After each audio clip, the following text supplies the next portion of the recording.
Խոշոր պլանում դեմքեր են, իրադարձություններ, կարծիքներ։ Մեր այսօրն ու վաղը քննարկում ենք խոշոր պլանում։ Բարև ձեզ ու բարի գալուստ Հանրային ռադիոյի երկրորդ ալիք, մենք շարունակում ենք յուրաքանչյուր հինգշաբթի խոշոր պլանում կրթական տարբեր թեմաներ քննարկել, ֆորմալ կրթությունից մինչև ոչ ֆորմալ կրթական հարթակներ, նոր ծրագրեր, նախաձեռնություններ, որոնց կենտրոնում երիտասարդներն են, եւ այսօր զրուցելու ենք մի հետաքրքիր նախագծի մասին, որի առաջին փուլն ավարտվել է, շուտով կմեկնարկի երկրորդ փուլը, այն կոչվում է Hair Media, այստեղ կարևորը կանանց դերակատարումը բարձրացնելն է մեդիայում, իսկ այս նախաձեռնությունը Հայաստանում իրականացրել է EduHub երիտասարդական կազմակերպությունը իր ընկերների հետ եւ այսօր կճշտենք ինչպես է անցել առաջին փուլը, որն էր նպատակը եւ ինչ է սպասվում մեդիայում ակտիվ կանանց արդեն երկրորդ փուլում։ Մեր տաղավարում են EduHub-ի թիմից Աննա Ավագյանը։ Աննա, շնորհակալ եմ, որ եկել եք եւ ընդունել եք մեր հրավերը։ Ողջույն։ Մեզ հետ է նաեւ ծրագրի մասնակից Սոնա Ներսեսյանը։ Սոնա, բարի գալիս մեր տաղավար։ Սևակ։ Ձեզնից կճշտենք թե ինչպես է անցել ծրագիրը, բայց մինչեւ այդ պետք է խոսքը տանք կազմակերպչական թիմին։ Աննա, Hair Media անունից կարելի է ենթադրել, որ սա հենց կանանց նվիրված սեմինար էր, բայց գնանք դեպի պատմության սկիզբը, ովքեր են կազմակերպիչները եւ ինչու որոշվեց նման նախագիծ անցկացնել նաեւ Հայաստանում։ Ծրագրի անվանումը արդեն հուշում է, որ ծրագիրը միտված է միավորելու հայ-կին երիտասարդ լրագրողների, մեդիա ներկայացուցիչների եւ ընդհանրապես բովանդակություն ստեղծողներին։ Ծրագրի ետևում կանգնած են EduHub հայաստանյան երիտասարդական կազմակերպությունը եւ գերմանական կողմը, մասնավորապես Լեոնարդ Նովին։ Ծրագրի առաջին փուլը արդեն կայացել է օգոստոսին, երկրորդը սպասվում է սեպտեմբերին։ Առաջին անգամ էր Հայաստանում անցկացվում։ Ոչ, EduHub-ը արդեն տարիներ շարունակ միջազգային գործընկերների հետ իրականացնում է, մասնավորապես գերմանական կողմի հետ իրականացնում է մեդիա նախաձեռնություններ։ Ես ինքս էլ նախորդ տարի մասնակից եմ եղել ծրագրին, այս տարի արդեն կազմակերպչական թիմում եմ։ Մի փոքր կմանրամասնեք ծրագրի բովանդակությունը, 12 կանայք են փաստորեն ընտրվել, կանայք եւ աղջիկներ, ինչ են արել նրանք առաջին փուլի ընթացքում։ Առաջին փուլը, ինչպես նաեւ որոշ առումով երկրորդ փուլը նախատեսում է եւ հմտությունների զարգացում, ինչպես նաեւ հնարավորություն է տալիս սեփական մեդիա նախաձեռնություններն ու ծրագրերը իրականացնել միջազգային եւ տեղական մենթորության շնորհիվ, նաեւ լավ հնարավորություն միջազգային փորձ ձեռք բերելու եւ համագործակցության մեծ թիմի անդամ դառնալու համար։ Շատ բարի, Սոնային լսենք, ով մասնակցել է ծրագրին եւ նման ծրագրերի մասնակցության բավականին հարուստ փորձ ունի։ Սոնա, ինչպես նախ որոշեցիք մասնակցել դիմել Hair Media-ին եւ ինչպես անցավ առաջին փուլը։ Այո, Սևակ, ես Սևակին վաղուց եմ ճանաչում, դրա համար Սևակը գիտի։ Ակտիվ ես փորձում եմ ներգրավել նմանատիպ ծրագրերի, որովհետև միջազգային փորձը Հայաստան բերել ու Հայաստանում օգտագործել կիրառել շատ կարևոր է ինձ համար։ Մասնակցեցի, որովհետև ունեի ոդքասթների գաղափար, ես եւ եւս երկու աղջիկներ միացել ենք որպես թիմ ու իմ գործընկերուհին նույնպես դիմել էր, բայց ցավոք չանցավ, ես անցա ու այժմ աշխատում ենք մեր ոդքասթի գաղափարի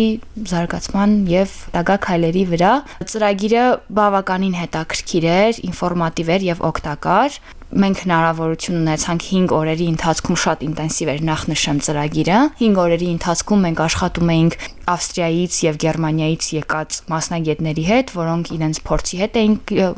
փորձով էին կիսվում, նաեւ մեզ օգնում էին mentorship տարբերակով, որ կարողանանք մեր մտքերը զարգացնել, հասկանալ բաց կետերը, հասկանալ ոնց կարող ենք առաջ գնալ կամ ավելի հետաքրքրացնել։ Շատ լավ ժամանակ էր, որպեսզի հենց այդ պրոյեկտին ժամանակ տրամադրեինք ու կարողանայինք կայուն հողի վրա բերել։ Այսինքն դուք նախապես ձեր մտքում ունեիք արդեն ինչ նախագիծ եք ուզում իրականացնել։ Անպայման, այո։ Եվ հիմա աշխատում եք դրա վրա։ Այո։ Հասկանալի է։ Աննա, ինչպես են ընտրվել մասնակիցները, 12 կանայք, աղջիկներ, թիվը մեծ չէ, բայց ենթադրում եմ դիմորդների թիվը մեծ է եղել եւ նրանցից լավագույններին եք փորձել ընտրել։ Հայաստանում նման ծրագրերը մեծ տեսանելիություն են ձեռք բերում ու մասնակիցների թիվն էլ ամեն տարի աճում է։ Ընտրությունը բարդ է եղել թիմի համար, սակայն մենք փորձել ենք պահել եւ հավասարություն եւ նաեւ փորձել ենք պահել եւ հավասարություն եւ բազմազանություն։ Մասնակիցների մի մասը եւ Երևանից են եւ Հայաստանի տարբեր մարզերից եւ բոլորն էլ գտնվում են իրենց կարիերայի զարգացման շատ տարբեր փուլերում ու շատ հետաքրքիր թիմեր են ձևավորվել։ Շատ բարի, ովքեր են աշխատել մասնակիցների հետ։ Սոնան նշեց, որ այլ երկրներից կային մասնագետներ, ինչ մասնագետներ էին եւ ինչ վարպետության դասեր են անցկացրել առաջին փուլի ընթացքում։ Քանի որ ծրագիրը միավորում է եւ տեղական եւ միջազգային մեդիաները, ծրագրի ընթացքում հրավիրված են եղել եւ տեղական մեդիա ներկայացուցիչներ եւ ինչպես Սոնան արդեն նշեց, Ավստրիայից եւ Գերմանիայից ժամանած մասնագետներ, նրանց թվում են եւ ոդքասթերներ եւ մեդիա ձեռնարկատերեր եւ լրագրողներ հետազոտական եւ նրանց յուրաքանչյուրը ծրագրերի բովանդակությանը համապատասխան մենթորություն է ապահովելու թիմերի համար, ինչպես նաեւ մոռացանք նշել, որ ծրագրի վերջին մասը ծրագրի ընթացքում գեներացված նախագծերից լավագույն թիմերը ծրագիրը կամփոփեն Բերլինում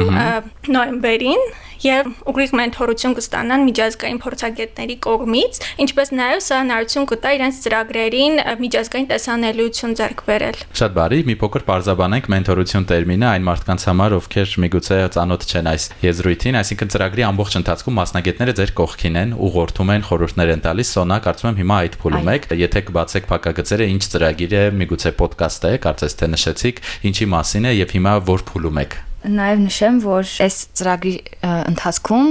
այդ 12 աղջիկներից երկուսը միացել են մեր թիմին, ինչը նշանակում է, այսինքն խմբային աշխատանքի է վերածվել դա, որովհետև նաև շատ լավ հնարավորություններ ծանոթանալ այլ կանանց հետ, որոնք որ սիրում են իրենց գործը, որոնք որ լիքը էներգիա ունեն։ Մեր ոդքասթը Արցախից եկած երիտասարդների տների մասին է, որտեղ իրենք կպատմեն կնկարագրեն իրենց տունը, նոստալգիկ հիշողությունները ու մենք դա կվերածենք անիմացիայի ու իլյուստրացիաների,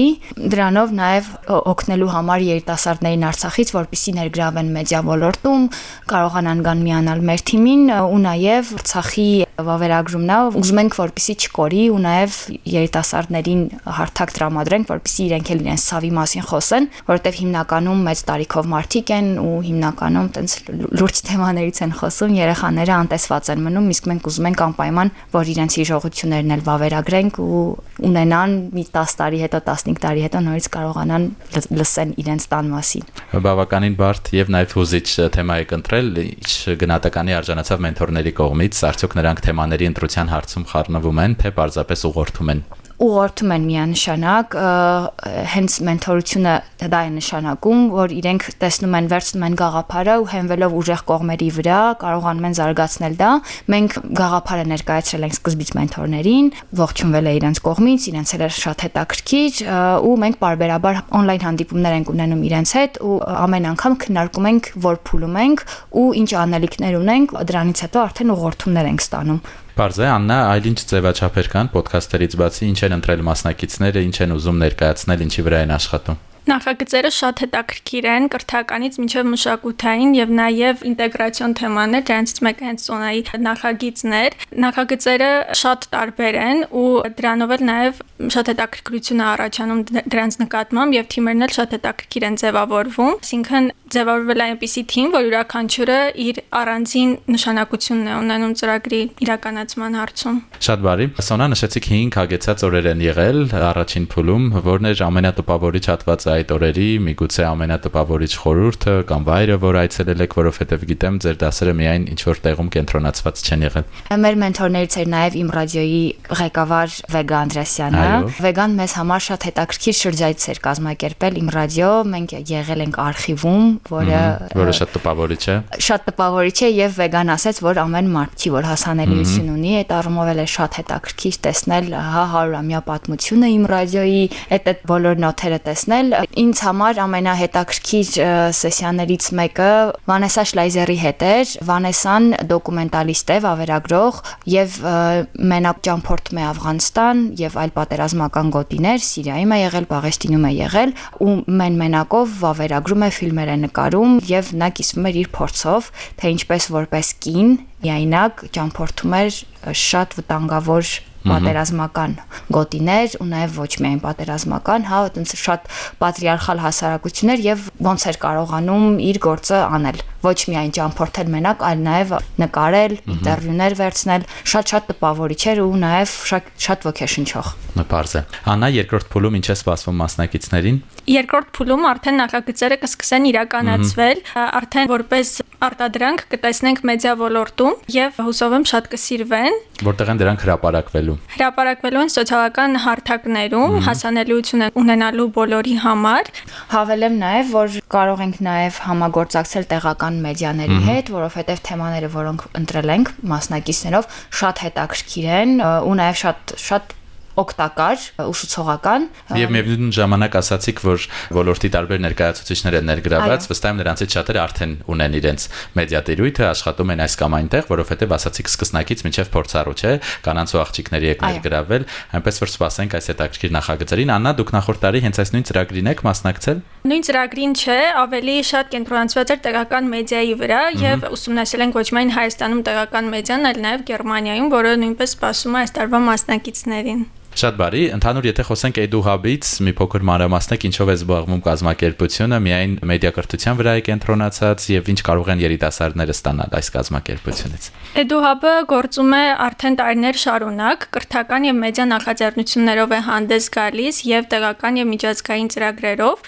EduHub-ը փորձում է բացահայտել երիտասարդների մեջ փոփոխության ուժը եւ տալիս է հնարավորություն ու հարթակ սովորելու, փորձելու, սխալվելու եւ ստեղծագործելու համար իրական աշխարհում։ Իսկ կազմակերպության կողմից իրականացվող ծրագրերին եւ այլ նախաձեռնություններին կարող եք հետեւել սոցիալական ցանցերում, մասնավորապես Instagram-ում եւ Facebook-ում, շատ ակտիվ ենք եւ նաեւ Her Media ծրագրի համար ունենք առանձին սոցիալական հարթակներ Instagram-ում, որտեղ շատ մանրամասն կիսվում ենք ծրագրերի ընթացքից, սեսիաներից եւ նաեւ այցերից ուրախ կլինենք, եթե հետևեք եւ աջակցեք եւ այդտեղ կարող եք նաեւ գտնել մեր ապագա նախագծերը։ Մենք անպայման կկիսվենք մասնակիցների պատմություններով, խոսնակների պատմություններով եւ շատ ուրախ կլինենք ցանկացած աջակցության համար։ Շատ բարի։ Սոնա, իդեպ ձեր ոդկասթն արդեն ունի անվանում, թե դեռ աշխատում եք այդ ամենի շուրջ, եթե կարող եք ասել եւ նաեւ հետաքրքիր գտել եք այն հերոսներին, որոնք պատրաստվում են ներկայացնել իրենց հիշողությունները, իրենց ծննդավայրի, իրենց հայրական տան մասին։ Այո, իմ գործընկերուհիներից մեկը աշխատում է Սեբաստացի կրթահամալիրում եւ մենք սկսել ենք Արցախից ուսանողներ ունի եւ որոշել ենք սկսել հենց իր ուսանողներից։ Անունը եկել է հենց առաջին ոդքասթի ընթացքում, երբ որ աղջիկներից մեկը հա ինտերվյու էինք անում ու ասեց եկեք տանեմ ձեզ մեր տուն ու ոդքասթի անունը արի գնանք մեր տուն հայերենով, անգլերենով մի փոքր երկար է ստացվում, դեռ մտածում ենք ոնց պետք է լինի, որովհետեւ մտածում ենք ոչ միայն Հայաստանում ենք ուզում դա անել, այլ նաեւ միջազգային դա հետագա պլաների համար միջազգային հարթակներ ավելի թողնենք ու կոնֆլիկտային երկրներից երիտասարդների ներգրավենք։ Որոշ ձայնագրություններ փաստորեն արդեն սկսել եք։ Այո։ Հեշտ է ստացվում երիտասարդներին արտահայտվել այն կորստի մասին, որը կարելի ասել անդառնալի է այս դեպքում։ Մենք մեր թիմում ունենք ներգրաված հոգեբան, որը շատ է մեզ օգնում հարցերի ձևակերպման ու նաև երիտասարդների հոգեբանության ու երիտասարդների հետ աշխատանքներում։ Դա շատ նպաստում է, որպեսզի մենք կարողանանք այն տարածքը տալ, նաև այն ապահովության զգացողությունը, որ երիտասարդները կարողանան համարտահայտվել, համ իրենց հույզերը արտահայտել մեզ հետ ու նաև ամեն անգամ ոդքասթները ձայնագրելուց հետո իրենք գալիս մեզ ուժեղ կրկում են ու մենք նաև զգում ենք, որ իրենք խոսելու կարիք ունեին, դրա համար դա լիք նաև ուժ է տալիս, որպեսզի շարունակենք ու ստեղծենք այն, ինչ որ ուզում ենք ստեղծել։ Հասկանալի է, սպասենք ձեր ոդքասթներին, հաջողություն եմ ձեզ մաղթում եւ բոլոր մասնակիցներին, քանի որ շուտով կմեկնարկի արդեն երկրորդ փուլը։ Շնորհակալություն, Սևակ։ Ես հիշեցնեմ, այսօր զրուցում էինք Her Media սեմինարի եւ ամբողջական մենթորության նախագծի մասին եւ մեր տաղավարում էին EduHub-ի թիմից Աննա Ավագյանը եւ Her Media ծրագրի մասնակից Սոնա Ներսեսյանը։ Նրանց հետ զրուցեց Սևակ Հակոբյանը։ Մենք եթերում կլինենք հաջորդ 5 շաբթի։ Առողջ եղեք։